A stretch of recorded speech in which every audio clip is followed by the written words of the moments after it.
Pizza गर्म तो नहीं भाई साहब, आपने गलत जगह रखा हुआ है।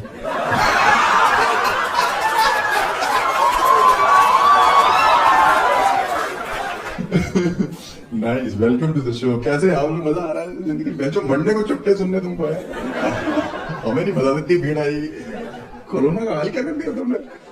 दिल्ली वाले ये बेंचो कोरोना के ऊपर से निकल गए।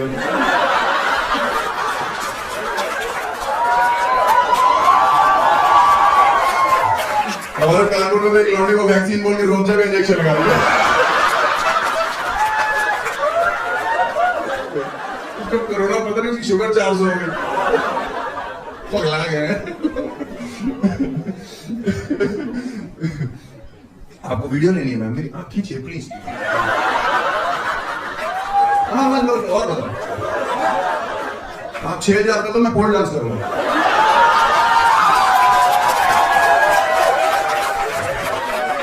बहुत नंबर थे सिस्टर। अगर आप 3 महीनों के बाद पैदा होते हो ना, क्या करती है? ये कौन सी औरत थी? ये तो वो सब टीवी का कैरेक्टर नहीं है कोई। जी मैं गले में जाता हूँ, कोयला लगी है क्या? बतख बैठी हुई है। मैं 3 महीनों के बाद पैदा हुआ हूं। अगर आप 3 महीनों के बाद पैदा होते हो ना, इसका सीधा सीधा ये मतलब है कि मैं इस दुनिया में प्यार की वजह से नहीं आया, है कि नहीं? है ना? अपने माँ बाप की जरूरत ही तो काम है। ये चुड़ैले आज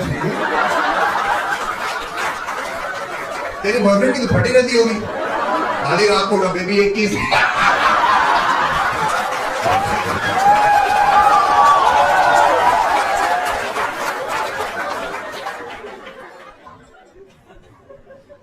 तीन महीनों के बाद पैदा हूँ। मेरे बाप मुझे अक्सर कहते हैं कि हर्ष बेटा, मैंने कभी जिंदगी में हार नहीं मानी। मैंने मुझे पता है पापा, मैं ही तो आपकी चीज हूँ। अगर आप 3 महीनों के बाद पैदा होते तो आपका कंपटीशन घर पे लड़कियों से है ना, और लड़कियों से आज के टाइम पे आप कंपीट कर नहीं सकते, क्योंकि लड़कियां पैदा हो रही डेलिकेट, सोफिस्टिकेटेड, इंटेलिजेंट हैं, और लौंडे पैदा हो रहे लुच्चे। ये पेंशन लफंगी कौन है? आप देखो, लड़की जब पैदा होती है तो डॉक्टर तौलिए में लपेट के लाता है कि बहन जी अगर अच्छा डॉक्टर हो, इन 4 चूतियों को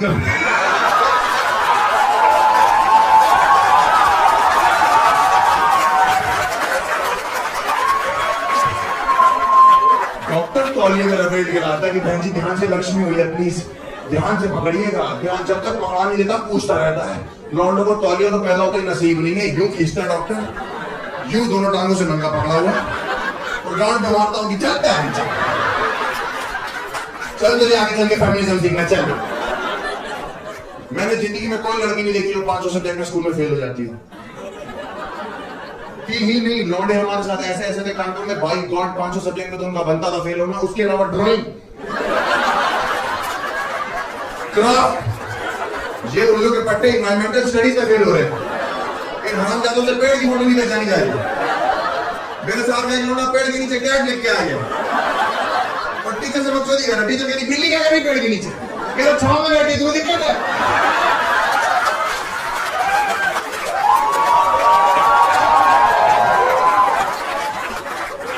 इतनी महंगाई बढ़ रही थी, मेरे बाप परेशान थे। मैंने गुजराल साहब तुमने इतनी महंगाई में 4 बच्चे क्यों कर लिए? तो मेरे बाप कह रहे ऐसा है, जब हम कर रहे थे तब इतनी महंगाई नहीं थी। मैंने कहा अच्छा, सेंसेक्स की उछाल के हिसाब से हमारे घर पे मूड बन रहा था कि भाग्यवान सुनती हो, आज गोल्ड का रेट बहुत डाउन है।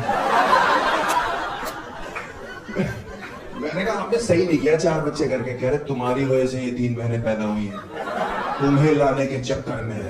मेरी वजह से? मैं तो था भी नहीं मार्केट में, मैं तो खुद बहुत लेट पहुंचा मार्केट में। इंजॉयमेंट का सारा इंजाम हमारे सर बढ़ा दिया। मैंने कहा मेरी क्या गलती? पापा कह रहे तुम पहले आ जाते तो ये 3 तो ना होती, पहले आ जाता कि मम्मी के पेट के अंदर छुप के बैठा होता। या पेट के अंदर कोई स्पर्मों की रेस चल रही थी जिसमें बहनों वाले तेज भाग रहे थे, हम जानबूझ के लगा रहे थे। आप बात बुलाते आ जाओ, मैं अंदर से मना कर रहा नहीं, मेरा मन नहीं है, पहले किसी से को अंदर पिज्जा देके जाए।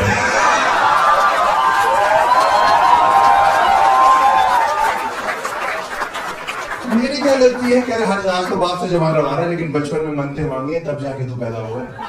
और मुझे बचपन में लगने लगा था कि हम सब मनतों से आ रहे हैं। शाम को मन्नत मांगी, सुबह बच्चा के लिए। लेकिन अब बड़े हो गया, पता लग गया कि बायोलॉजिकल प्रोसेस की कोई चीज है। तो अब हमारे बाप हमें डांट नहीं सकते, क्योंकि वो कभी भी डांटते ना कि हर बाप से जवान मत लड़ा बेटे, बचपन में मनते मांगी है तब जाके तू पैदा। मैं बीच में रोक देता हूँ कि पापा माफ करना, लेकिन उसे मन्नत नहीं कहता। और अगर कहते भी तो आपने भी मुझे दी थी 4 टके वाला, जब आपने मुझे रंग लिया तो मनते मांगते पकड़ लिया।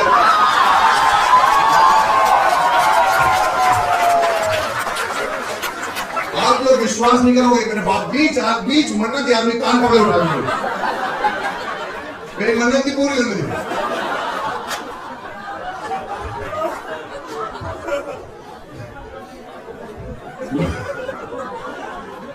लोग कहते हैं आप 3 महीने बाद पैदा होते हो तो आप घर के लाडले होते हो।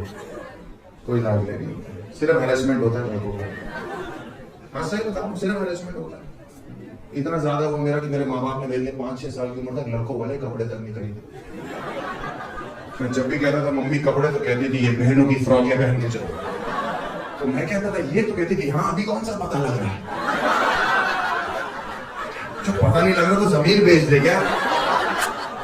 लड़कों का सम्मान कोई चीज नहीं होती। फिर तुम्हारी बहन देखो पिंक फ्रॉक में कैसी डॉल जैसी लगती, वो सुंदर नहीं लगती थी। मैंने पहली बार पिंक फ्रॉक पहनी, मैं बहन जो डॉल लग रहा था। ऐसे बेबुनियादी सा बच्चा नहीं होता, ऐसे मन कर हाथ उठा छोड़ दो वहीं चले कि ठाम बजे जमीन पे। हमारे घर में ना एक मास्टर जी तीनों बहनों को डांस सिखाने आते थे, नृत्य होता है ना। और मैं छोटा था, मैं बगल में फ्रॉक पहन के बैठा रहता था। तो एक दिन मास्टर जी ऐसे करते, मेरी मम्मी से कह रही है चौथी वाली को क्यों नहीं डांस सिखाती हो? ये पूरे दुनिया कोने में बैठ के लॉलीपॉप चूसती है। तो मेरी माँ ने मुझे डिफेंड पता कैसे किया? कह रहे नहीं मास्टर जी आप गलत समझ रहे हैं, आपको गलत लग रहा है। मेरी फ्रॉक उठा दी तो लगता है।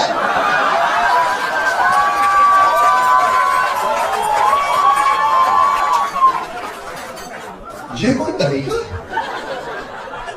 घर के इकलौते बेटे को इंट्रोड्यूस करने? इसीलिए बचपन में नंगे पैर मंदिर जाते थे कि बेटे को ही नंगा कर दिया। मास्टर जी ऐसे कर रहे थे, ऐसे रह गए। पता नहीं कुतुब मीनार दिख गया हमको, क्या हुआ मुझे नहीं पता क्या हुआ था। वन पॉइंट ऑफ टाइम मुझे लाइफ में लगने लगा था कि अपने आप को इंट्रोड्यूस करने का ही तरीका है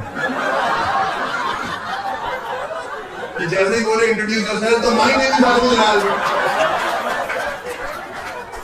हाँ, क्योंकि मैं स्कूल गया, स्कूल में हमारे फैंसी ड्रेस कंपटीशन था और माँ ने मेरी सिंड्रेला बना के भेजा। और टीचर कह रही सब बच्चे जब एक-एक करके स्टेज पे आएंगे तो अपने आप को इंट्रोड्यूस करेंगे। टीचर सबके सामने कह रही तुमको नहीं आता? मैंने कहा बिल्कुल आता। कह रही एक बार करके दिखाओगे? मैंने कहा माई नेम इज आलू लाल।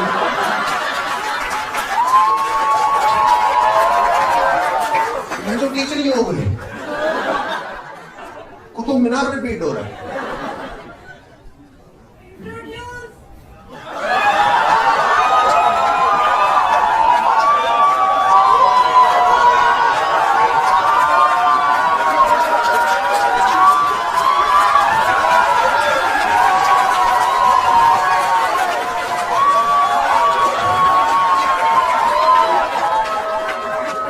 काफी भरी हुई औरत है।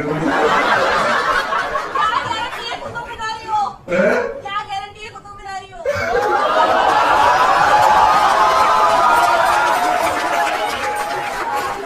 तुम्हारे साथ याद राजपाल यादव चल रहे, इसका मतलब ये थोड़ी नहीं था।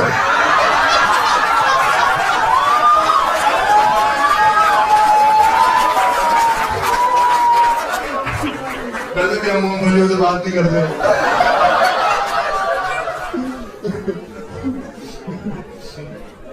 मैंने इतनी बकचोद ऑडियंस कभी नहीं देखी है। ये पहला शो है जो औरतें बकचोद आ रही है। भाई साहब आप तो सच में लग गया। हमारी जनरेशन कहाँ जा रही है?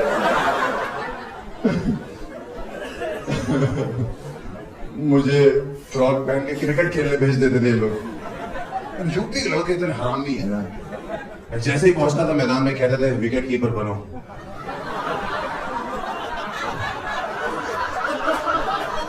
इतने बड़े बीके टीम ग्लव्स पहन के मैं यूं बैठा हूँ वो भागता हुआ बॉलर आ रहा है और हमसे गेम निकाल जा रही भाई अंपायर यूं की जगह यूं खड़ा किया आउट है मैं तो कह रहा हूँ वही है हाँ मैं कह रहा हूँ कहां से मैं बैटिंग करूंगा बॉलिंग कह रहे तुम नाचोगी और चौके के बाद कब करोगे तुम हाँ आपकी टीम छोड़ो आपकी एक भी बहन हो आपके ऊपर प्रेशर होता है एक भी बहन हो मैं आपको बता रहा हूँ मैं बचपन में 1 रुपया मांगता था चिंगम खाने के लिए मेरी माँ कहती थी हर्ष बेटा बहनों की शादी करनी बेटा पैसे बचाओ दहेज इकट्ठा करना और मैं सोचता था ये कौन से लड़के वाले हैं जो कहीं में बूम बूम बूमर मांग रहे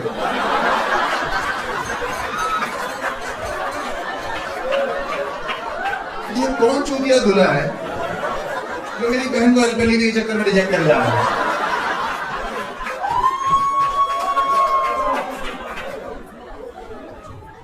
हमने करी फिर बहनों की शादी हम तीनों कर दी खुद ही इतना परेशान हो गए बहुत परेशान हो जाते थे मुझे लगता था वो सुंदर बहुत है मैं सांवला सा हूँ एक दिन मैं कमरे में घुसा लॉक लगाया इनका मेकअप खोला अंदर से क्रीम लगा के रगड़ लिया मैंने कहा कोरा होके नहीं थी बाहर निकला मुंह धोया था ये और ये दोनों गायब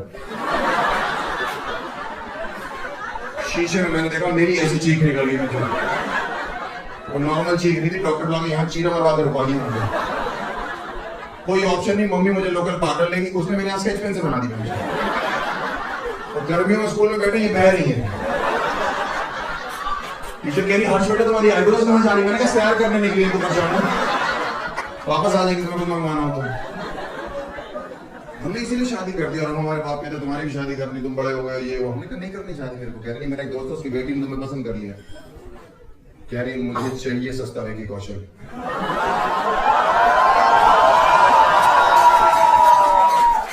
मैं नहीं करूंगा मेरे दिमाग में आइडिया नहीं इनको मना कैसे करूंगा वो देखने आने वाले थे शाम को पूरी रात मैंने सोचा सुबह मेरे को आइडिया है मैंने मार्केट से अपने लिए फ्रॉक खरीदी तो होने वाले समधी जी और उनकी बेटी बाहर बैठ कर रसगुल्ला खा रहे थे मैं अंदर हल्का हल्का टचअप ले रहा था समधी जी बोले गुजरात साहब मुंह दिखाई का टाइम हो गया बेटे को बुलाइए जब मैं बाहर आया उन्होंने मुझे देखा समधी जी के मुंह से रस अलग भैंचो गुल्ला अलग बेटी उनकी जमीन पे फटी हालत में समधी जी ने बोला कि गुजरात साहब ये कौन है मैंने कहा पापा 1 मिनट मैं बताऊंगा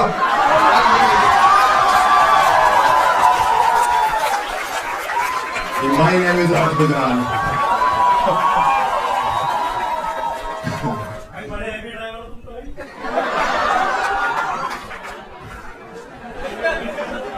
तुम इमेजिन कर रहे हो क्या मेरे वैसे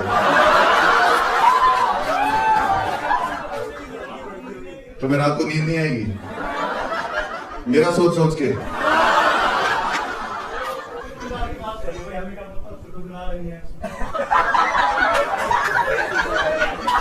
मुझे डीएम का फोटो भेजूंगा उसके बाद मुझे रात को ऐसी नींद आएगी उनके भी नहीं रहना बताइए क्या करता है दोस्त स्टूडेंट हूँ बीबीए एक लौंडा हमारे साथ बीबीए कर रहा है उसको नींद नहीं आ रही क्या करना चाहिए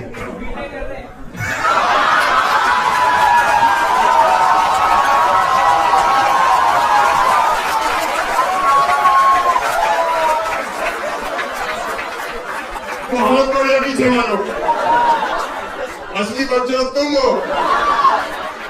बहुत बढ़िया बीटेक कर ले बेटा मतलब बाप का पैसा दोबारा बर्बाद कर बहुत पैसा बाप के पास अंधा पैसा बाप के पास एज कितनी है तेरी एज कितनी है तेरी 19 साल अंधा पैसा बाप के पास मतलब सब 19 साल में कितना खर्चा किया होगा तेरे ऊपर पूरा आइडिया कुछ भी 1 करोड़ रुपए 19 साल पहले 5 रुपए यूज कर लेते हैं